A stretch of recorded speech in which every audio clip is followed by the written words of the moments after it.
கரூர்ல 41 பேரை காவு கொடுத்துட்டு இவனுவ நல்லவ மாதிரி வேஷம் போட்டு ஒரு மீட்டிங் நடத்தாங்க. அந்த மீட்டிங்ல ஒருத்தன் அவன் இவனும் உரிமையில பேசினான். ஏன் எங்களுக்கு பேச தெரியாதா? இவன் யாரு தெரியுமா?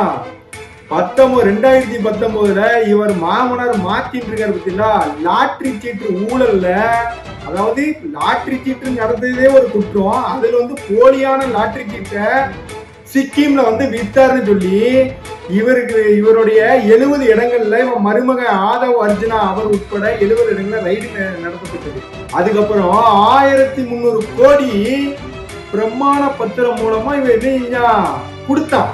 இதுதான் இவனோட நிலை.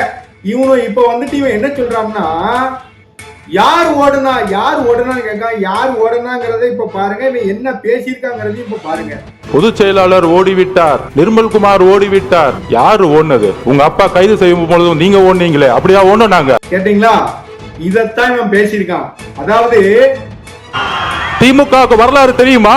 கலைஞர் கைது செய்யப்படும் சொந்த மகன் ஓடினார். வரலாறு பத்தி பேச ஆரம்பிச்சு தாங்க மாட்டீங்க.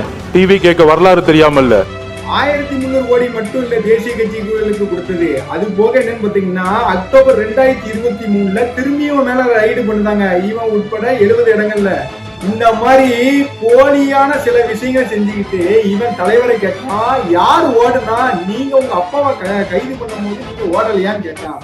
ஏண்டா, அந்த இரவு நைட்டு தலைவர் கலைஞர் அவர்களை வேணுமென்று திட்டமிட்டு அம்மையார் அவர்கள் கைது செய்த போது சண்முகராஜ்ங்கிற ஒரு அதிகாரி போறாரு. போய் வீட்டு அம்மாட்ட போய் கேட்காங்க, தளபதியோட வீட்டு அம்மாட்ட கேட்காங்க, எங்க வர ஸ்டாலின் எங்கன்னு கேட்கும் போது அவர் வெளியூர் போயிருக்காங்கன்னா, அந்த தினத்துல பெங்களூர்ல ஒரு நிகழ்ச்சி கண்டி போனவரு அந்த நைட்டு அங்க கிளம்பி காலையில நேரா கோபாலபுரம் இல்லத்துக்கு வந்துட்டு அசோக் அப்படிங்கிற நீதிபதி தலைமையில உடனடியாக சரண்டர் ஆனாரு. இதுதான்டா வரலாறு. வரலாறு டிவி கேக்கு தெரியாதா அப்படின்னு சொல்லிட்டு முன்னாடி இருக்கக்கூடிய அவங்க விவரமே தெரியாத அந்த பிள்ளைகள் மனசுல இதுதான் வரலாறுன்னு திணிக்கிய.